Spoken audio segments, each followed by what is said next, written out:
The opinions expressed on this program are those of the participants and do not necessarily reflect those of Cable 14, its sponsors, or its shareholders, Cogeco Cable, Shaw Cable, and Source Cable Limited.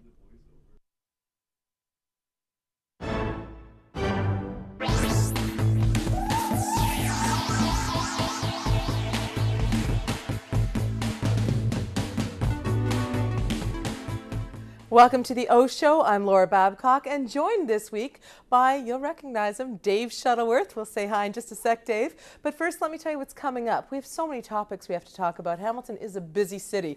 A huge report just came out talking about the poverty in our community and 50 ways that we might be able to solve it. We'll get right into that. Plus, Hess Village. Is it getting too violent? There was some stabbings on the weekend and a real problem, looks like to me. We'll talk about that. Also coming up on the show, why is our LHIN, our local integrated health network, not doing very well compared to the rest of the province when it comes to some wait times? And we also want to talk about LRT.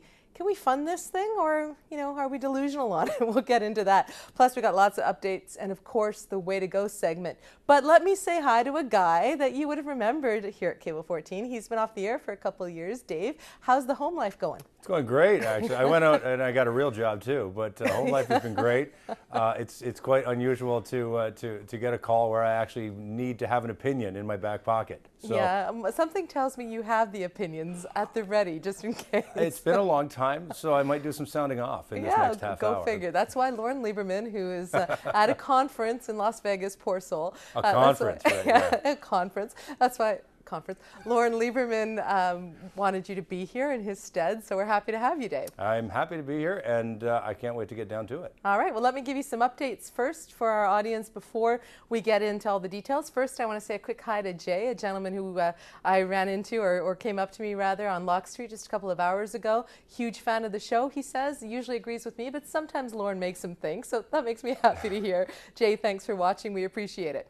Now, last week on the show, we talked about a little bit about what's happening with Charlton Linwood Centre. If you recall, 2 weeks ago, we got into a big debate about it and the fact that the city staff were recommending a new tactic when it goes to the OMB. And this is, of course, that situation where a group home for 8 troubled teenage girls wanted to move to a better facility that they own just down the street, and the city's radio separation bylaw prevents that, so according to council. And so when it was going to go to the OMB as a challenge, council and staff looked at a new tactic suggesting that it be classified as an institution, something that might make it harder for them to move. A lot of people thought that was a pretty cynical tact, myself included. And when it went to council last week after our last O Show, a couple of councillors were very upset about it, didn't think it was the best way to raise a child or have a city vision that says we're the best place to raise a child, but the majority of council did vote it through. So here's where we stand with this. A lot of outrage out there. Bill Kelly invited me on his show on CHML. I weighed off on it for about a half an hour, and the response to that on social media, Facebook and Twitter, was that we should do something for these girls. So here's where we stand. We are going to do a t-shirt campaign supporting them in their moving forward to Augusta, and just a message that says SOS, which is stomp out stigma. There's a real stigma about these girls and about mental health issues in general. We want to stomp it out. So I'll be giving you more details next week on where you can get these shirts, maybe even do a little bit of a fundraiser for the girls there as well. It's pretty exciting, and I thank you to everybody who responded to our discussion here on the O Show and on the Bill Kelly Show about that. One more quick little update that we want to provide for you today is that during that whole discussion about Linwood Hall, Charlton Place, and Bill Kelly's show, Councillor Sam Marula chose to weigh in on my Facebook page about his feelings about Bill Kelly. And, I could have brought this up in the past because it's happened before, but I didn't think it was really germane. But now that I've seen it several times, he's challenging the record that Bill Kelly had during his term on council. So this is really a sitting councillor weighing off about a past councillor, and I think it makes it newsworthy for the political watchers out there. So let me just put up his post on my Facebook page, and I told him we'd put it on the show, and he was fine with it. So this is Sam Marula saying Bill Kelly supported the radio separation bylaw in question while he served on Hamilton City Council for nearly a decade. The Two Faces of Bill Kelly Being Exposed campaign continues. Now, of course, Bill's not here to defend himself and didn't weigh in this time on my Facebook page when Sam leveled these kind of challenges. But this is a sitting councillor who is actively out there publicly trying to set up a campaign to disparage a former councillor. So I want you to know about it. Follow it on Facebook or Twitter if you want to, but I thought it was newsworthy for our viewers. Okay, let's get into our first topic, which is a solution-based topic. Dave, why don't you give us only the facts about this one? Only the facts about this. Well, we have the 50 Shades of Hope, which is the Vital Signs 2011-2012 Hamilton Community Foundation annual report. It found poverty rates in city neighborhoods range from 6 to 40%. The Spectator published the list of the 50 solutions to poverty, ranging from educational, political, simple to complex issues that they've published, if you saw it today, in the Hamilton Spectator. Now, I should say the 50 Shades of Hope is my own little editorial tact as a topic for us. I had to say, I almost said 50 Shades of Grey. I had to stop myself there. That's what I'm kind of going for. I haven't read that book, but, you know, I thought people out there Nor might have find it funny. Okay, so what did you think about the list? You know what? And I talked about this on many occasions when I was doing the radio talk show and here on Cable 14. At least we have a practical list of possibilities and solutions. We have this full range study, which has been going on now for a number of years, isolating certain sectors and certain ways that we can, as a community, help, other than just saying poverty is an issue, what are we going to do about it, and having sort of knee-jerk reaction and really just unfounded criticisms about poverty. Look, we are going to have institutionalized poverty in this city as long as the city of Hamilton exists, no matter how far it progresses and how far we move forward in solving the problem. But if we have practical solutions that can do something about the birth rates and death rates amongst the Hamilton's most impoverished to Hamilton's most wealthy, some practical solutions like this are something that's needed, so I do applaud them for that. What did you mean about the institutionalized poverty as long as Hamilton's a city? You are always going to have people who are in poverty and who live out the cycle of poverty, no matter how many measures that you take and no matter how much money you put at the situation, you are still going to have people that will never get out of poverty. But institutionalized suggests that there's almost something that's making it happen, i.e. poverty is an institution in Hamilton because of the size of the social service sector. I mean, that's a criticism that's often thrown out there. Is that what you're alluding to? I think you're playing a bit of some semantics game there. I'm just asking for clarification. No, yeah, okay, fine, I'll give you the clarification. It is this: no matter what this city or any city does, for that matter, you are still going to have a small portion, and it will be very small, that will never ever actually get out of any impoverished situation unless they take the measures themselves to do something about it. It's the old saying, you know, we can't help you unless you try to help yourself. That's that situation, and I support any measure that would do anything to get a certain community or certain sector into a better place, to give them a hand up. But there needs to be that. You support the city paying a living wage to all of its employees? That was one of the recommendations. I could debate that one further. The living wage, yes.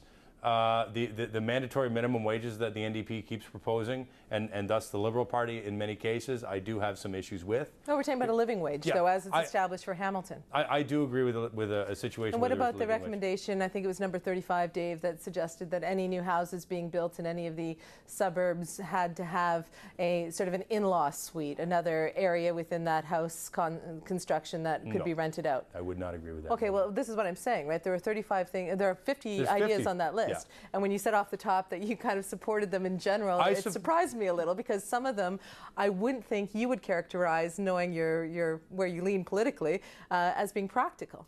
No, I mean, they're not all practical, right? But the fact of the matter is, you've got a pool of people together, including the Hamilton Community Foundation, which has been headed up for the last few years by Terry Cook, who has a very strong political history in this city, and has this ability of bringing all sectors of the community together to talk about an issue like this.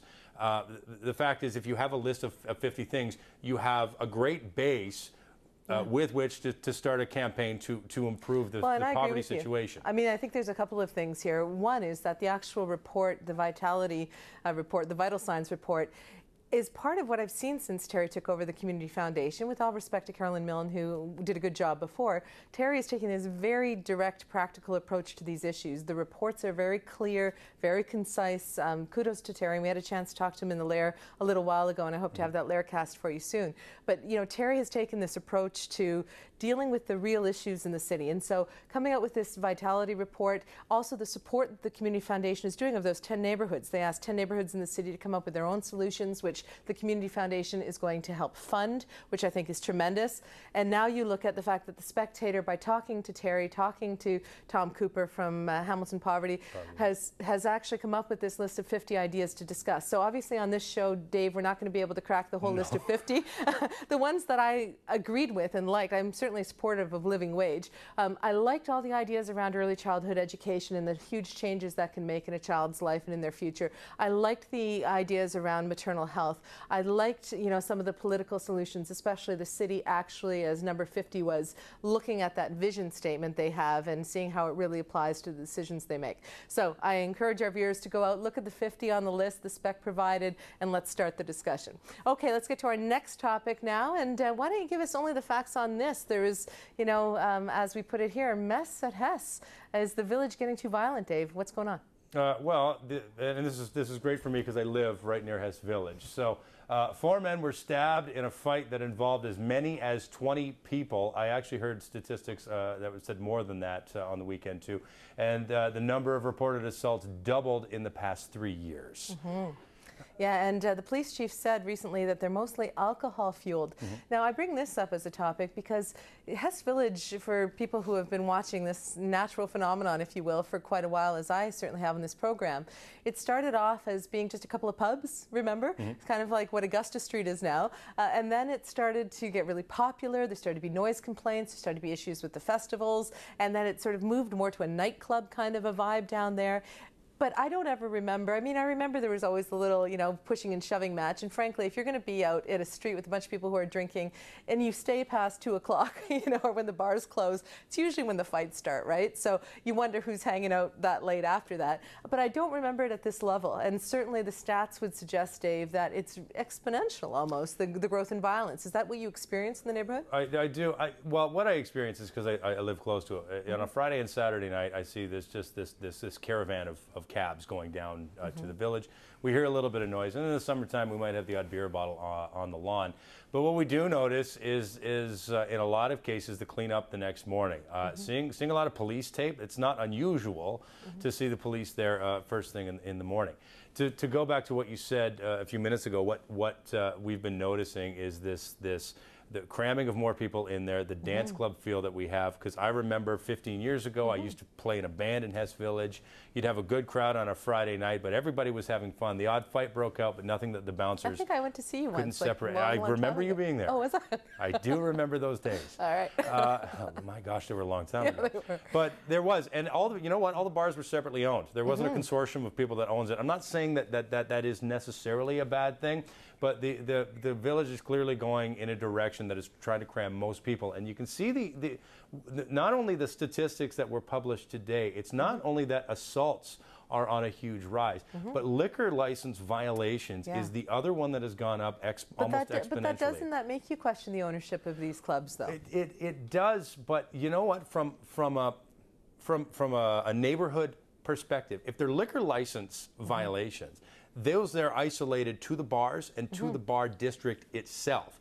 Serving too many or serving people too many drinks, serving people underage, or cramming too many people into the bar in violation of the fire code. Now those are the violations that they're talking about. Assaults are an issue because they happen after the bars close and it spreads out into the neighborhood. But I mean, if too many people are getting served and people are getting served too much, and it creates this kind of chaotic atmosphere, doesn't the very tone of the being loose with the rules, let's say, if that's in fact what's happening, doesn't that kind of extend the tone right through to those large crowds, to the people having too much alcohol? I mean, I don't think that they're separated from each other. It's not that people just suddenly got more violent at Hess Village. No. It's that it seems as well, though. you know what? I don't know if that's necessarily true. Is alcohol? And I mean, Glenn DeCare was on talking with Bill Kelly yesterday about that.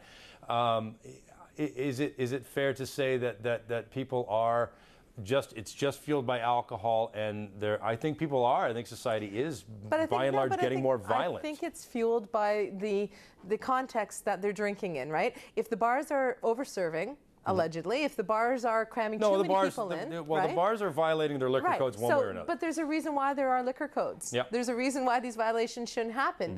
So what I'm just saying, it seems like there's a cause and effect between violating the very guidelines that they have to serve carefully and these violent incidences that are breaking out.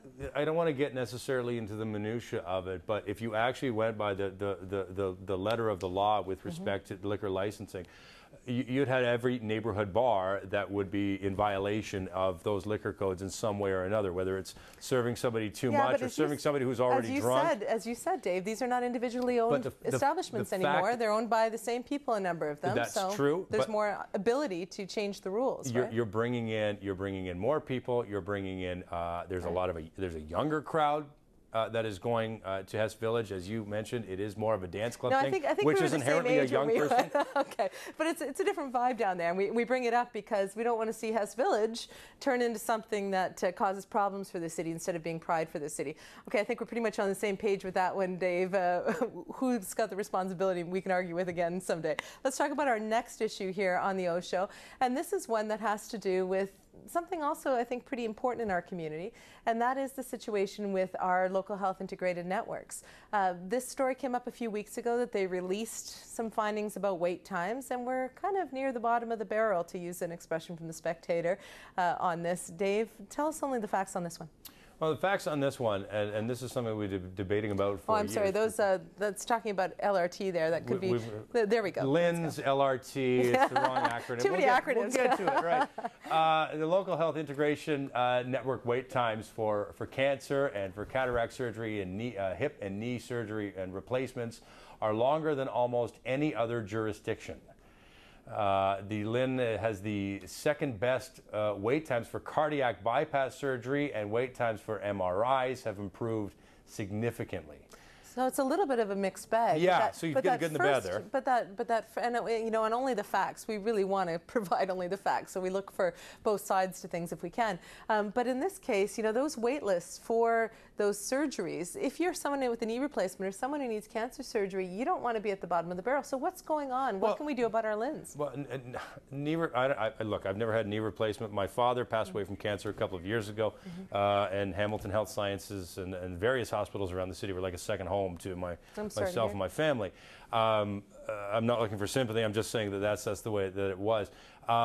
With respect to knee surgery and a hip replacement, is that not something, and you can correct me if I'm wrong on this, that can wait if you have something else that needs to be put closer to the top of the line? Now, I know that somebody out there who's had a knee replacement or hip replacement is going to say you're absolutely wrong, but when you weigh out the pros and the cons, here's what I don't understand. I don't understand with the number of hospitals that we have in this city and how we get such praise for Hamilton Health Sciences and the good work that it does in this community, and for communities going all the way from Niagara into Toronto out towards southwestern Ontario, why this is happening particularly in Hamilton. Well, and this is the question, right? And our LHINs, as you know, have been, I think, underperforming the last few years. That there's actually been stats on this. And what I found interesting in this article was that it said the LHINs didn't have to put this information forward. It was in an effort to be more transparent. Yeah. Thank you. We appreciate the transparency. Well, since what we're paying for LHINs and what the cost is, they have an obligation to report back. I would agree. I always find it funny when people say that they don't have to be transparent. It's like a gift. Okay, so we got this information. Part of the argument, I think, is that maybe we're being funded by geography or by other determinants. What about the actual needs of the people within a LHIN area, within an integrated network area? And perhaps the needs in Hamilton, for all the reasons that we cited earlier on the program, perhaps there's more of a need here. Perhaps the funding model should reflect the actual demands within this LHIN, and maybe that's why we're sitting closer to the bottom. But as you said, in a city as large as Hamilton, with a reputation for hospitals that we have, we shouldn't, even on that one area around cataract surgeries and hip replacements, knee replacements, we shouldn't be sitting near the bottom of the province. So there's no excuse for it, not with the kind of setup that we've got here in Hamilton. I'm not a doctor. I think it's easily moved. What I would suggest, and I don't know about you, I worked for a time out in Niagara. I do have family out there and spent a lot of time in the Niagara area.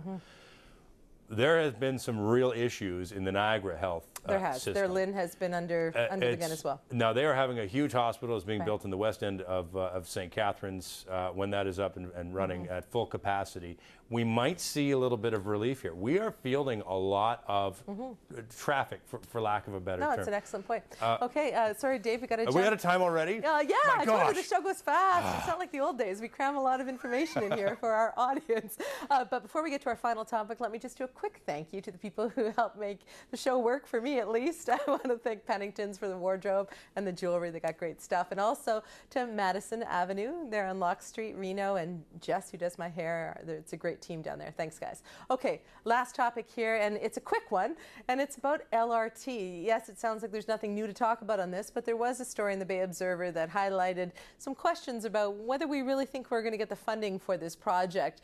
So as quickly as we can, Dave, tell us only the facts about the LRT situation currently. Only the facts about the LRT, and this is the LRT. The mayor learned that the AMO.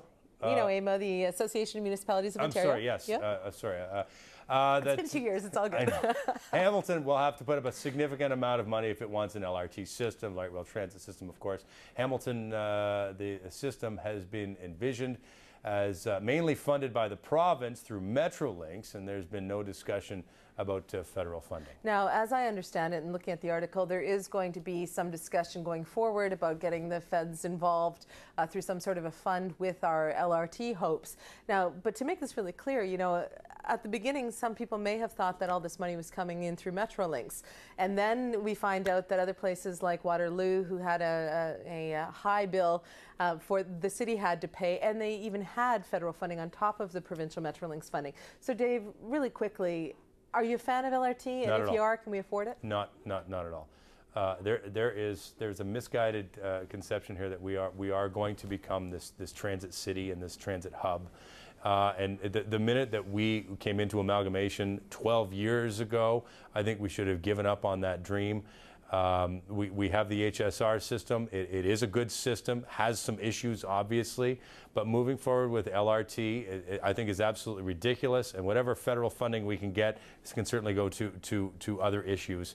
Go transit being one of those issues, even though that's a provincial I couldn't disagree with you more. I think that LRT, if done properly and if we can get all the funding partners in place, is part of the future of the city. I think that it does create business nodes. I think we've certainly got the capacity east to west to support at least one route, but we need to be very clear about what all the price tags are before we get into it, and we need to make it clear to the funding bodies that if we can afford it, Hamilton wants to go for it. No more mixed messages. Okay. That was a mixed message, though. That is a mixed message. As long as it's done properly, and as long as we can afford it, and a lot of Hamilton, you know full well that it's going to go way over budget, and there's going to be so many kinks. Let me be super clear then, so you don't think I'm sending a mixed message. Hamilton wants LRT. Our future is a future with LRT. Hamilton does not Let's want make sure LRT. that we get the right funding in place so that we can make it happen and make it financially viable and beneficial for our city. There you go, as clear as it gets. Okay, coming up, let's do our way to goes. Let's end this on a high note, Dave. Okay, do I go first or am I way? No, I'm going to go first. Oh, sorry. Way to go to Joey Coleman for being Hamilton's 24/7 citizen journalist. You know, the Hess Village stabbing, any traffic thing going on, any other issue at City Hall. Joey's doing the work. Congratulations, Joey. You rock. And I'm up now. You're okay, now. Good. Here we go. Mayor Bertina for striking a committee to take a hard look at the possibility of a Hamilton casino. Congratulations for not kicking it off the agenda so quickly, Hamilton and Mayor Bertina. Good going on. Yeah, I agree. We should look at it. We just shouldn't put it downtown. Okay, and next, way to go to the Hamilton Community Foundation for taking such a practical approach to helping our city, funding those 10 neighborhood projects and everything they're doing with this that we saw on the spec today. Good job, guys. And kudos to Lauren Lieberman for remembering my phone number. Thank you for having me back, Cable 14. No, in all seriousness, thanks for inviting me. No, it was good. Lauren's the one who called you. Yeah, no, he didn't call. He texted. I didn't actually communicate with him by voice. He sent me a text. He's a busy guy. Yeah, he's in Las Vegas at his conference. Okay, right. Things. Anyway, we miss you, Lauren, but you did a good job in calling Dave. Good to have you back on Cable 14, Dave. I'm sure people are happy to see you. Thank you, Laura. It was a pleasure. All right. Well, maybe we'll have you back on the O Show some future date, but we will have Lauren Lieberman back in the chair next week, everybody. Let's check out the tweet of the week and have a good one.